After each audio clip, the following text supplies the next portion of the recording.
this Tenali Rama, such a brilliant assistant. Then he lamented with Krishna Devaraya, you are so successful, you have become a great emperor because you have such intelligent people around you.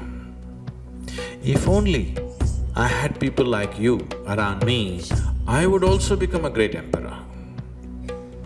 Particularly this Tenali Rama, if I had someone like him with me, I would also become a great emperor. So Krishna Devaraya felt bad about this and he asked, what shall I do, my brother? He said, if you can give this Tenali Rama to me, I will go and build a great empire of my own. So immediately Krishna Devaraya called Tenali Rama and ordered, you must go with my elder brother, he wants you. He is not able to enjoy the sunrise, he is not able to enjoy the beautiful breeze, he is not able to enjoy the fragrance of the flowers. His karma is going on. What is going on in his head is what rules him. This is his karma.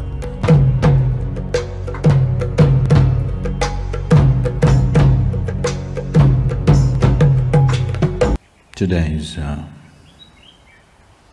Equinox. All of you know what it means in terms of the celestial equator. That is an imaginary line drawn above the Earth's equator, which is also an imaginary line, dividing this planet into northern and southern hemispheres, or that point where the magnetic field of the northern pole and the southern pole alter in different ways. The different fields of energy, how they behave in the northern hemisphere, and just crossing over the equator, how they behave is entirely different. So on this day, this celestial equator is in perfect alignment with the sun. That means all the influences upon the planet are at an equilibrium. The significance of equinox for the human being is, on this day, the masculine and the feminine is at an even keel. In the yogic tradition, this day is seen as a day when one has the best possibility of transcending the limitations and the compulsions of one's physical longings, transcending the lustful compulsions within the human body. The possibility of that is at its best. On this day, Shiva sat as an Ardhanari, that is, he was half woman and half man, because both are even today. This is a day when women are on equal keel with the male. Other days, I mean, they're dominant. It's a level playing field within our own system. And whether socially, economically or otherwise, the only thing that we can provide is a level playing field for everybody. You cannot make people equal, it's never going to work. But you can provide an equal opportunity. An equal opportunity simply means a level playing field. Traditionally, it is considered as a day that is free of prejudice. Why it is considered as a day free of prejudice is, prejudice essentially arises in our minds because we are overly identified with something. We're here coming down to a very basic aspect of being masculine or feminine. If you're too identified with being masculine, you will have a masculine prejudice. If you're too identified being feminine, you will have a feminine prejudice. So equinox is a day to bring balance to this, to not be identified with this or that, not even being a man or a woman, not even being human or another creature, just to sit here and throb. If your mind or your intelligence does not get entangled with any identity, including your body, including your own thought process, including your own emotion, spiritual process is very natural. If your intelligence is not entangled with anything, it's very natural for your intelligence to inquire and open up different dimensions of life. You identify yourself with something in search of security, in search of safety, in search of self-preservation. Otherwise, it's not doing anything else, please see. It gives you some sense of false sense of belonging, which you will anyway shed someday. The moment you're identified with something that you're not, your intelligence is freaked. It will go in cycles around that. Whatever you're identified with, your intelligence functions only around that, please see. Yes? If you identify yourself with your religion, your nationality, your family, it works only around that. It's a certain type of prejudice, isn't it? A prejudiced mind cannot see. A prejudiced mind cannot reveal the reality of life, that's all it is. When I say prejudice, it's on many different levels. No, I'm very broad-minded, I am not prejudiced.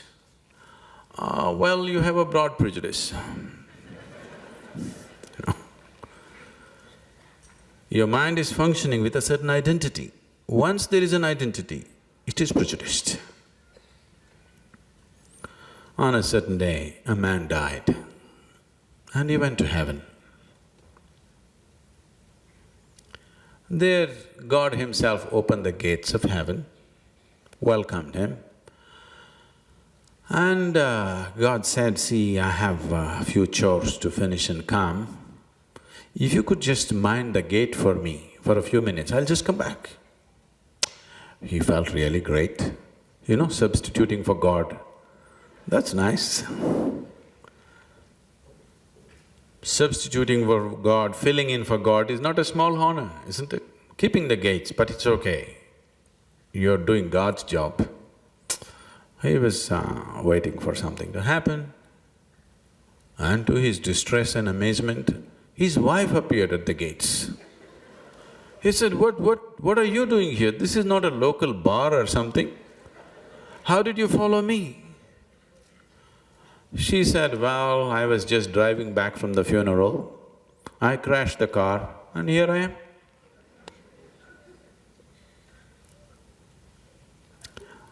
Then, when he entered, God had put a test for him. When he came to the gates, God had asked him, "See, my son, you have come here, that's fine, but you have to spell a word if you have to enter the heaven." So he had thought, oh my God, is this old man a school teacher? He's asking for a spelling. Is there a damn spelling test even here? He said, the God said, "Don't you worry, it's a simple word." "What's the word, Father?"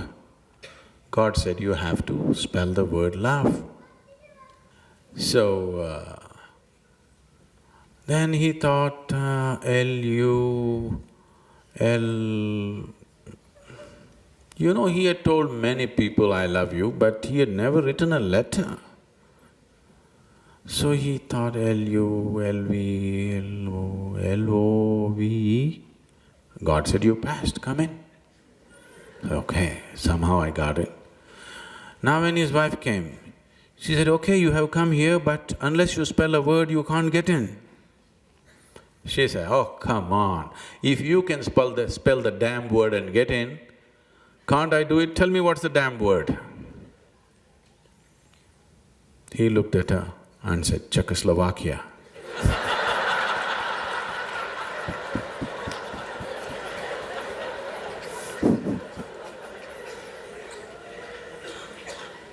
Mind is a very prejudiced thing. It all depends what you're identified with, Whatever you're identified with, your mind rotates around that. Right now you're identified with many things that you're not, many. For example, if I say, I'm speaking, as I'm speaking, suddenly if I pick up this glass and say, this is my glass, you'll think, okay, Sadhguru has a problem. But it's all right, everybody says he's wise, let's listen. After some time I say, this is me, then you say, let's go, enough.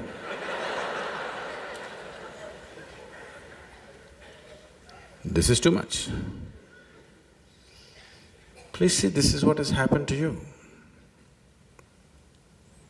For example, there are many ways to look at this. For example, food appears on your plate. You say, this is my food. You eat it and then you say, this is me. Isn't it so? What you call as my body is just a heap of food or no? Yes? It's the food that you've eaten, isn't it?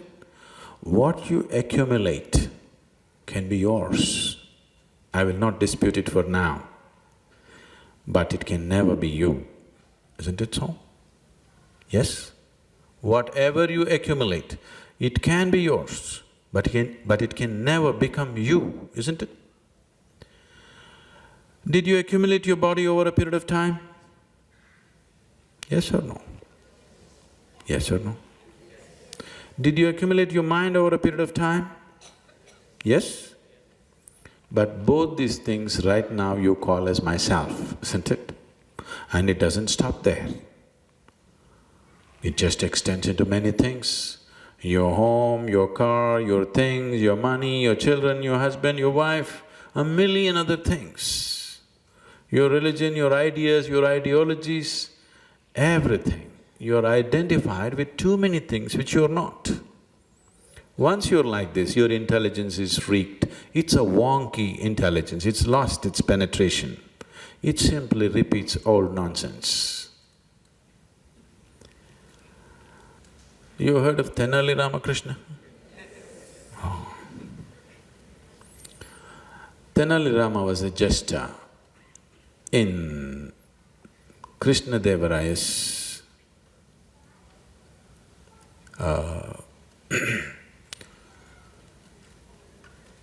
court. Similar things happened also with Akbar and Birbal, but we will stick to the South Indian story.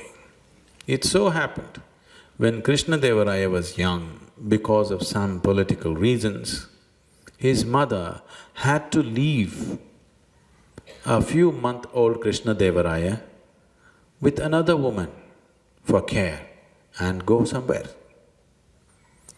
For more than 18 months, the child was separated from the mother, but he was under the care of another woman who also had a child who was a few months older than Krishna Devaraya.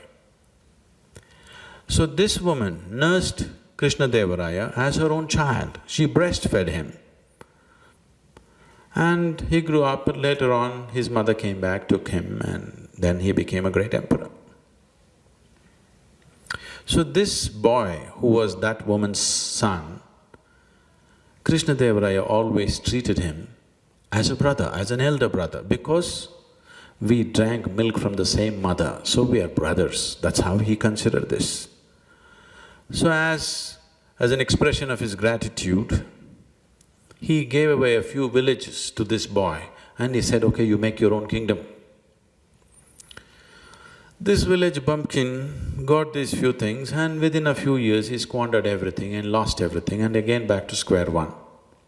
Krishna Devaraya went on to become a great emperor. Then one day, this man, who was over 30 years of age at that time, thought, my younger brother has become a great emperor and I am with nothing. Let me go there and see if I could get something out of this. And he went. Krishna Devaraya welcomed him as you would welcome an elder brother. He gave him all the necessary honors, all the necessary hospitality and gave him a place in the court. He just looked at this. Krishna Deva Raya had gathered a scintillating array of talent in his court.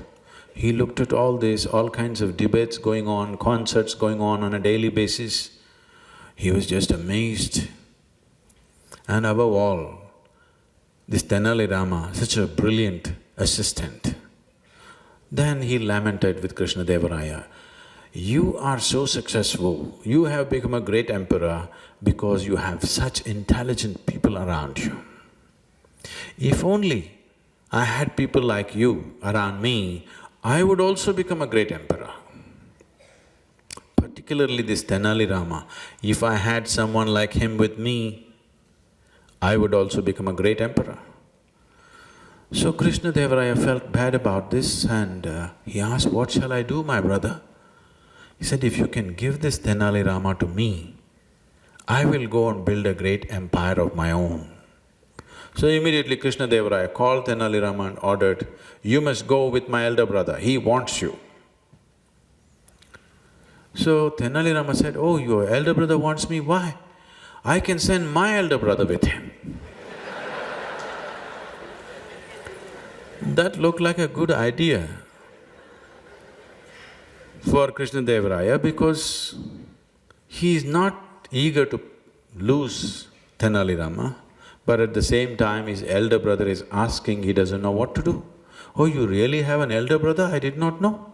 "No, I have an elder brother, let us send my elder brother with your elder brother." So they went and asked this man, "So Tenali Rama's elder brother is willing to come with you, is that okay?" So this fool thought, if Tenali Rama is so intelligent, his elder brother… He said, "Fine." Next day he is to leave and a huge send-off has been organized. So in the full assembly of the court, everybody has assembled and Tenali Rama came with a bull on the rope. He walked into the court. Krishna Deva Raya saw this and asked, "What is this? Why have you brought this bull into the court?" "No, my lord, this is my elder brother." Said, "What nonsense, what is this you're trying to do?" "No, we drank milk from the same mother."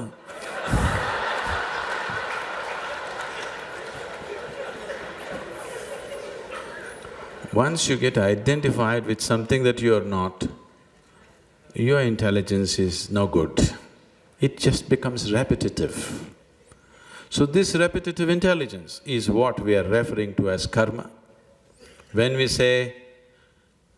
see somebody going through certain patterns, irrespective of the situations in which they exist. Sun came up wonderfully today morning, but somebody is miserable. Flowers are blossoming, weather is good, everything is great, but somebody is miserable. Then we say, "Oh, this is his karma." Why we are saying this is his own doing, because he has set up patterns which are just repetitive.